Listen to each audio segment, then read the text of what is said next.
하루 20분 성경 읽기 유진 피터슨의 메시지 성경 창세기 37장. 그 즈음에 야곱은 자기 아버지가 살던 가나안 땅에 정착했다. 야곱의 이야기는 이러하다. 그의 이야기는 요셉과 함께 계속된다. 당시 17살이던 요셉은 양떼를 치는 형들을 돕고 있었다. 사실 형들은 모두 요셉의 이복 형들로 아버지 아내인 빌하와 실바의 아들들이었다. 요셉은 형들에 대해 좋지 않은 이야기를 아버지에게 전했다. 이스라엘은 늙음하게 얻은 아들 요셉을 다른 아들들보다 더 사랑했다. 그래서 그는 요셉에게 정교하게 수놓은 겉옷을 지어 입혔다. 그의 형들은 아버지가 자기들보다 요셉을 더 사랑하는 것을 알고는 그를 미워했다. 그들은 요셉에게 말조차 건네지 않았다. 요셉이 꿈을 꾸었다. 그가 꿈 이야기를 형들에게 전하자 형들이 그를 더 미워했다. 요셉이 말했다. 내가 꾼 꿈 이야기를 잘 들어보세요. 우리가 모두 밖으로 나가 밭에서 밀집단을 모아들이는데 갑자기 내 단이 일어나 우뚝 서고 형님들의 단들은 내 단 주위로 삥 둘러서서 내 단에 절을 하더군요. 형들이 말했다. 그래서 어쨌다는 거냐? 내가 우리를 다스리기라도 하겠다는 거냐? 내가 우리의 우두머리가 되겠다는 거냐? 요셉의 꿈 이야기와 그의 말투 때문에 형들은 그를 전보다 더욱 미워했다. 요셉이 또 다른 꿈을 꾸고 이번에도 형들에게 말했다. 내가 또 다른 꿈을 꾸었습니다. 해와 달과 11별이 내게 절을 하더군요. 그가 그 꿈 이야기를 아버지와 형들에게 전하자 그의 아버지가 그를 꾸짖으며 말했다. 그 꿈 이야기가 다 무엇이냐? 나와 내 어머니와 내 형들이 다 내게 절하게 된다는 것이냐? 이제 형들은 드러내놓고 그를 시기했지만 그의 아버지는 그 모든 일을 마음에 새겨두었다. 그의 형들이 세겜으로 가서 아버지의 양떼에게 풀을 먹이고 있었다. 이스라엘이 요셉에게 말했다. 내 형들이 지금 양떼와 함께 세겜에 있다. 내가 내 형들에게 좀 다녀와야겠다. 요셉이 말했다. 그렇게 하겠습니다. 이스라엘이 그에게 말했다. 가서 내 형들과 양떼가 어떻게 하고 있는지 살펴보고 돌아와서 내게 알려다오. 그는 요셉을 헤브론 골짜기에서 세겜으로 떠나보냈다. 요셉이 들판에서 헤매고 있는데 어떤 사람이 다가와 물었다. 무엇을 찾고 있느냐? 제 형들을 찾고 있습니다. 그들이 어디서 양떼에게 풀을 먹이고 있는지 아시는지요? 그 사람이 말했다. 그들은 여기를 떠났다. 내가 들으니 그들이 도단으로 가자고 하더구나. 그래서 요셉은 길을 떠나 형들의 뒤를 따라가다가 도단에서 그들을 찾아냈다. 형들이 멀리서 요셉을 알아보았다. 그들은 그가 자신에게 이르기를 전에 그를 죽이기로 모의했다. 그들이 말했다. 그들은 그가 자신들에게 이르기 전에 그를 죽이기로 모의했다. 그들이 말했다. 꿈꾸는 자가 이리로 오는구나. 저 녀석을 죽여서 이 오래된 구덩이들 가운데 한 곳에 던져놓고 사나운 짐승이 잡아먹었다고 말하자. 녀석의 꿈이 어떻게 되는지 지켜보자고. 루벤은 아우들이 하는 이야기를 듣고 요셉을 구할 생각으로 끼어들었다. 그를 죽이려 하다니 안 될 일이야. 살인은 절대 안 돼. 그 애를 이곳 광야에 있는 구덩이에 던져버리기만 하고 다치긴 하지 마라. 루벤은 나중에 다시 와서 그를 끌어내어 아버지에게 데려갈 생각이었다. 요셉이 형들에게 이르자 그들은 그가 입고 있던 화려한 겉옷을 벗기고 그를 붙잡아 구덩이에 던져넣었다. 그 구덩이는 바싹 말라서 물 한 방울도 없었다. 그런 다음 그들은 앉아서 저녁을 먹었다.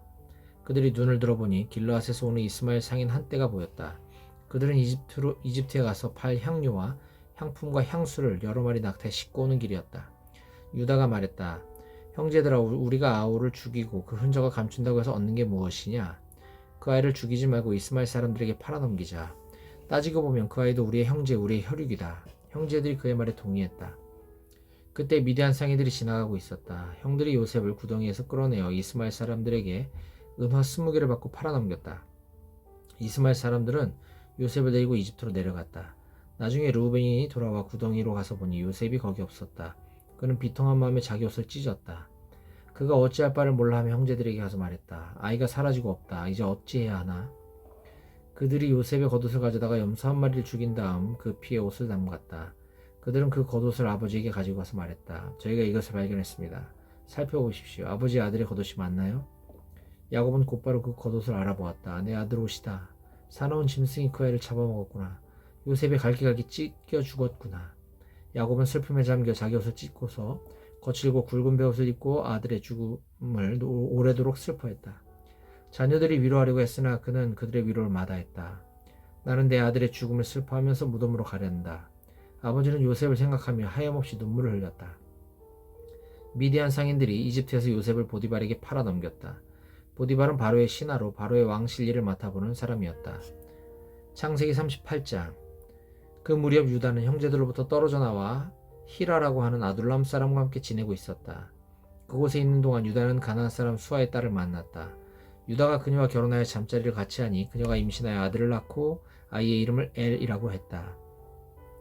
그녀가 다시 임신하여 아들을 낳고 아이의 이름을 오난이라고 했다. 그녀가 또다시 아들을 낳고 아이의 이름을 셀라라고 했다. 셀라를 낳았을 때 그들 부부는 거십에 살고 있었다. 유다가 맏아들 엘에게 아내를 얻어주었다. 그녀의 이름은 다말이었다. 그러나 유다의 맏아들 엘이 하나님께 심히 악한 죄를 지어 하나님께서 그의 목숨을 거두어 가셨다. 유다가 오난에게 말했다. 가서 남편을 잃은 내 형수와 잠자리를 같이 하도록 하여라. 내 형의 혈통이 끊어지지 않게 하는 것이 동생인 내가 해야 할 도리다. 하지만 오난은 아이를 낳아도 자기 아이가 되지 못할 것을 알고 형수와 잠자리를 같이 할 때마다 형이 아이를 낳지 않으려고 정액을 바닥에 쏟았다. 그가 한 짓은 하나님을 크게 거스르는 일이었다. 하나님께서 그의 목숨도 거두어 가셨다. 그러자 유다는 며느리 다말을 찾아가서 말했다. 내 아들 셀라가 다 자랄 때까지 내 아버지 집에서 과부로 지내고 있거라. 그는 셀라마저 형들처럼 죽게 될까 걱정했던 것이다. 그리하여 다말은 자기 아버지 집으로 가서 살았다. 시간이 흘러 유다의 아내 곧 수아의 딸이 죽었다. 애도 기간이 끝나자 유다는 아둘람 사람인 친구 히라와 함께 양떼의 털을 깎으러 딥나로 갔다. 다말은 내 시아버지가 양떼의 털을 깎으러 딥나로 갔다는 소식을 전해 들었다. 그녀는 과부의 옷을 벗고 너울로 얼굴을 가려 남이 알아보지 못하게 한 다음 딥나로 가는 길에 있는 에나임 입구에 앉아 있었다. 그녀는 셀라가 다 자랐는데도 유다가 자기를 그와 결혼시키려 하지 않는다는 것을 알고 있었다. 유다는 너울로 얼굴을 가리고 있는 그녀를 보고는 창녀라고 생각했다. 그는 길가에 있는 그녀에게 다가가 말했다. 오늘 밤 함께 보내자. 유다는 그녀가 자기 며느리인 줄 전혀 알지 못했다. 그녀가 말했다. 그 값으로 내게 무엇을 주겠습니까? 유다가 말했다. 내 가축대에서 새끼 염소 한 마리를 보내겠다. 그녀가 말했다. 그것을 보낼 때까지 내게 담보물을 맡기면 그렇게 하겠습니다. 담보물로 원하는 게 뭐냐? 그녀가 대답했다. 어르신이 갖고 있는 줄 달린 도장과 지팡이를 주십시오. 유다는 그것들을 다말에게 건네고 잠자리를 같이 했다. 그녀가 임신하게 되었다. 그녀는 그곳을 떠나 집으로 돌아가서 너울을 벗고 과부의 옷을 다시 입었다. 유다는 친구인 아둘람 사람 편에 새끼 염소를 보내며 그 여자에게서 담보물을 찾아오게 했다. 그러나 그 친구는 그녀를 찾지 못했다. 그래서 그곳 사람들에게 물었다. 이곳 에나임 근처 길가에 앉아있던 창녀는 어디로 갔습니까? 그들이 말했다. 여기에는 창녀가 없답니다. 그가 유다에게로 돌아와서 말했다. 그 여자를 찾을 수 없었네. 그곳 사람들이 거기에는 창녀가 없다고 하더군. 유다가 말했다. 담보물을 가질 테면 가지라지. 우리가 계속 찾아다니면 다들 우리를 보고 손가락질할 것이네. 나는 이 거래에서 내 도리를 다했네. 내가 새끼 염소를 보냈지만 자네가 그녀를 찾지 못한 것뿐이네. 3달쯤 지난 뒤에 유다의 귀에 한 소식이 들려왔다. 자네 며느리가 창녀짓을 하고 있네. 게다가 이제는 임신까지 했다는군. 유다가 고함을 질렀다. 그 애를 이곳으로 끌어내어 불태워버려라. 사람들이 다말을 끌어내려고 하자 그녀가 시아버지에게 전가를 보냈다. 저는 이 물건의 주인 때문에 임신하게 되었습니다. 이 물건을 확인해 보십시오. 이 줄 달린 도장과 지팡이가 누구의 것입니까? 유다는 그것이 자기 것임을 알아보고 말했다. 그 애가 옳고 내가 잘못했다. 내가 그 애를 내 아들 셀라와 결혼시키려 하지 않았기 때문이다. 유다는 다시는 그녀와 잠자리를 같이 하지 않았다. 다말이 출산할 때가 되었을 때 그녀의 태 속에 쌍둥이가 있었다. 아이를 낳을 때 하나의 손이 나왔다. 산파가 그 손에 붉은 실을 묶고 말했다. 이 아이가 먼저 나온 아이다. 그러나 바로 그때 그 아이의 손이 도로 들어가더니 그의 동생이 나왔다. 산파가 말했다. 동생이 밀치고 나왔구나. 그래서 아이의 이름을 베레스, 돌파라고 했다. 곧이어 그 아이의 형이 손에 붉은 실을 감고 나오니 아이의 이름을 세라, 빛나다라고 했다. 창세기 39장. 이스마엘 사람들이 요셉을 이집트로 끌고 가자 바로의 신하로 왕실일을 도맡아 관리하고 있던 이집트 사람 보디발이 그들에게서 요셉을 샀다. 하나님께서 요셉과 함께 하셨으므로 그가 하는 일이 다 잘 되었다. 그는 자기 주인이 이집트 사람의 집에서 지내게 되었다. 그의 주인은 하나님께서 요셉과 함께 하시면서 요셉이 하는 일마다 잘 되게 해주시는 것을 알았다. 그는 요셉이 몹시 마음에 들어 그에게 자기 시중을 들게 했다. 그는 자신의 개인적인 일들을 요셉에게 맡기고 모든 재산을 관리하게 했다. 그때부터 하나님께서 요셉으로 인해 그 이집트 사람의 집에 복을 주셨다. 그의 집에 있는 것이든 밖에 있는 것이든 그가 소유한 모든 것에 하나님의 복이 두루 미쳤다. 보디발은 하루 세끼 밥 먹는 일에만 신경 쓰면 되었다. 요셉은 용모가 준수하고 잘생긴 남자였다. 시간이 흐르면서 주인의 아내가 요셉에게 반해 어느 날 이렇게 말했다. 나와 함께 침실로 가자. 요셉은 그렇게 하지 않았다. 그는 주인의 아내에게 말했다. 보십시오. 주인님께서는 모든 소유를 제게 맡기시고 집안일에 대해서는 일절 신경 쓰지 않으십니다. 그분은 저를 동등한 사람으로 대해주셨습니다. 다만 그분께서 제게 맡기지 않으신 것이 있는데 바로 당신입니다. 당신은 주인님의 아내이기 때문입니다. 그런데 제가 어떻게 그분의 신뢰를 저버리고 하나님께 죄를 짓겠습니까? 그녀가 하루도 빠지지 않고 날마다 졸라댔지만 요셉은 뜻을 굽히지 않았다. 그녀와 같이 자기를 거절한 것이다. 그러던 어느 날 요셉이 일을 보러 집으로 들어갔는데 그날따라 집안에 종들이 아무도 없었다. 그녀가 그의 겉옷을 붙잡고 말했다. 나와 함께 침실로 가자.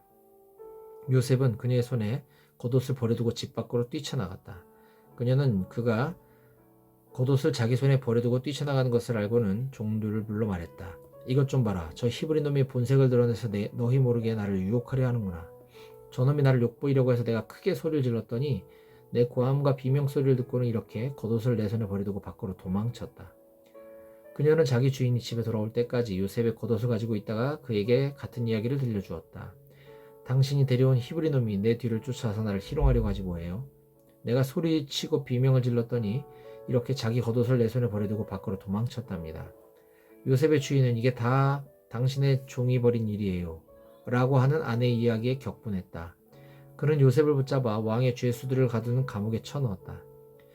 그러나 하나님께서는 그곳 감옥에서도 여전히 요셉과 함께 하셨고 요셉에게 인자를 베푸셔서 간수장과 가까운 사이가 되게 하셨다.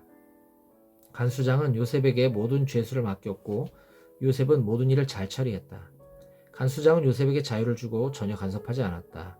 하나님께서 요셉과 함께 하시면서 그가 하는 일마다 최선의 결과를 낳게 해주셨기 때문이다.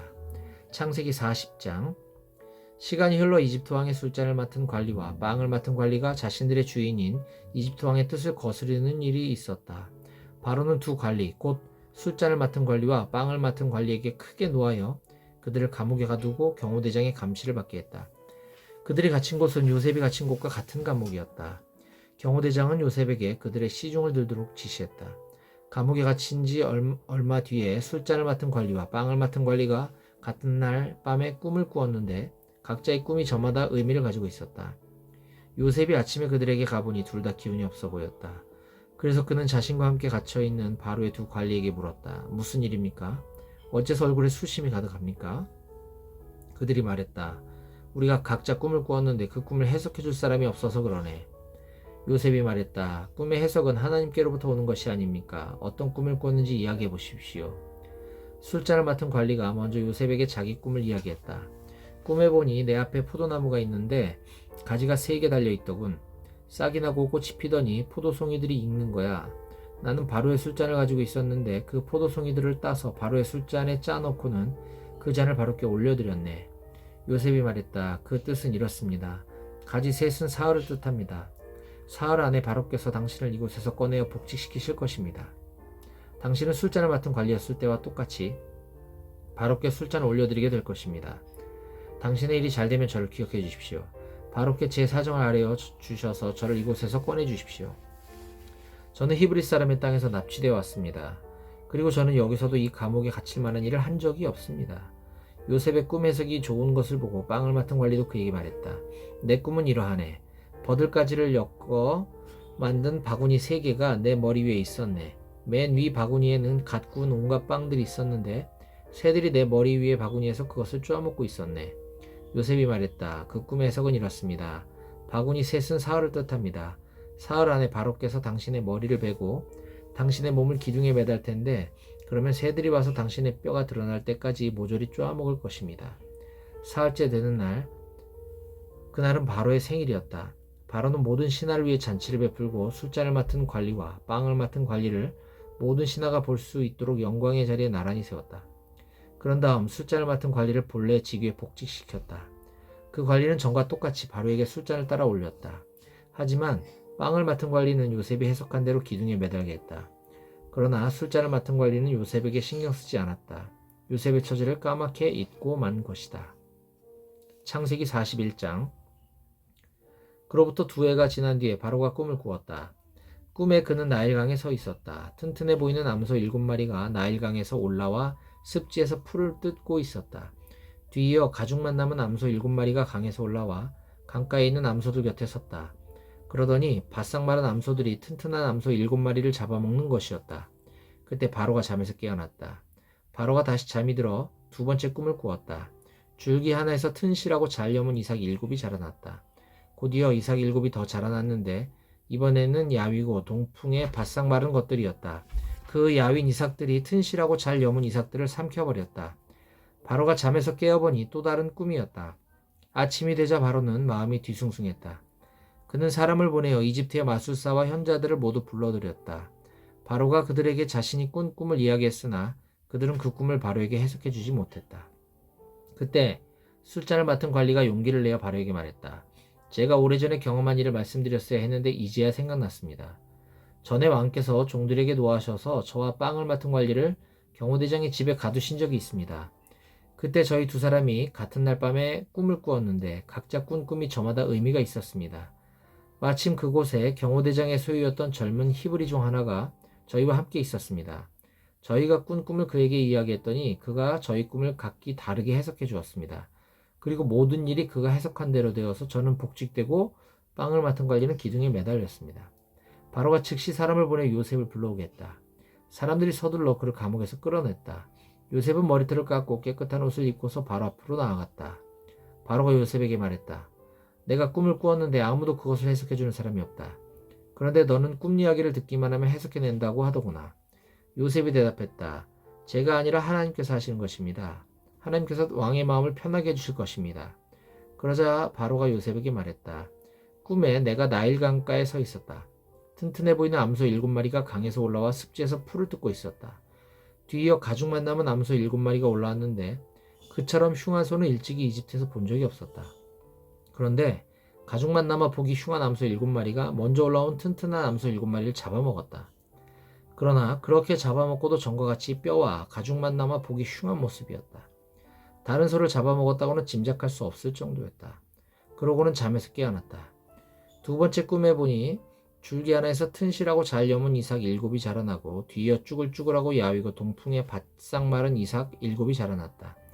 그러더니 그 야윈 이삭들이 알찬 이삭들을 삼켜버렸다. 내가 이 모든 꿈을 마술사들에게 이야기했지만 그들은 그 뜻을 해석하지 못했다. 요셉이 바로에게 말했다. 왕의 두 꿈은 모두 같은 것을 의미합니다. 하나님께서 친히 하시려는 일을 왕께 알려주신 것입니다. 튼튼한 암소 7마리는 7패를 뜻하고 튼실한 이삭 7도 7패를 뜻합니다. 그 둘은 같은 꿈입니다. 뒤에 올라온 병들고 흉한 암소 7마리도 7패를 뜻하고 야위고 동풍에 바싹 마른 이삭 7도 마찬가지입니다. 그것들은 모두 7년 흉년을 의미합니다. 그 의미는 앞서 말씀드린 것과 같이 하나님께서 친히 하시려는 일을 왕께 알려주신 것입니다. 앞으로 7해 동안은 이집트 전역에 큰 풍년이 들 것입니다. 그러나 그 뒤에 이어지는 7해 동안은 흉년이 닥쳐 이집트 전역에 들었던 풍년의 흔적을 말끔히 지워버릴 것입니다. 그 흉년으로 인해 나라가 텅 비고 전에 들었던 큰 풍년의 흔적조차 사라지고 말 것입니다. 기근이 온 나라를 휩쓸 것입니다. 왕께서 같은 꿈을 2번이나 꾸신 것은 하나님께서 이 일을 행하시기로 그것도 속히 행하시기로 결정하셨다는 뜻입니다. 그러니 왕께서는 지혜롭고 경험 많은 사람을 찾으셔서 그에게 나라를 맡겨 관리하게 하시는 것이 좋겠습니다. 그런 다음 감독관들을 임명하셔서 풍년이 드는 7해 동안 이집트 전역을 감독하게 하십시오. 그들에게 앞으로 풍년이 드는 동안 생산되는 온갖 식량을 거둬들여 왕의 권한으로 곡식을 비축하게 하고 각 성읍에 보관하여 장차 식량으로 삼게 하십시오. 이 곡식을 저장해 두셔야 앞으로 이집트에 닥칠 7년 흉년 동안 활용하실 수 있을 것입니다. 그렇게 해야 이 나라가 흉년으로 망하지 않을 것입니다. 바로와 그의 신하들이 이 제안을 좋게 여겼다. 바로가 신하들에게 말했다.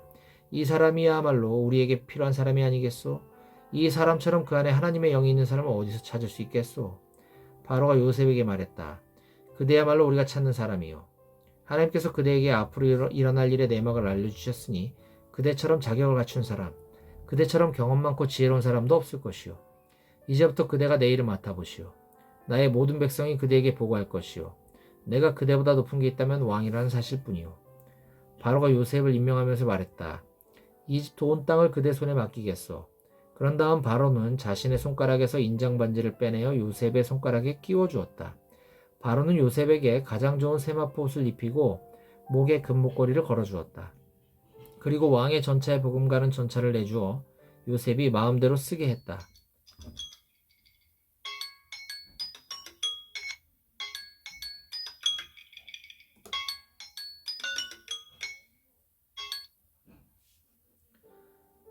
요셉이 전차에 올라타자 사람들이 만세하고 외쳤다. 요셉이 이집트 온 땅을 맡아 다스렸다. 바로가 요셉에게 말했다. 내가 왕이지만 그대의 허락 없이는 이집트에서 어느 누구도 손가락 하나 움직이지 못할 것이요. 바로는 요셉에게 사브낫 바네아, 하나님께서 말씀하시며 그분은 살아계시다 라는 이름을 지어주고 온 헬리오폴리스의 제사장 보디베라의 딸 아스낫을 그에게 아내로 주었다. 요셉은 자신의 직무에 따라 이집트 온 땅을 둘러보았다.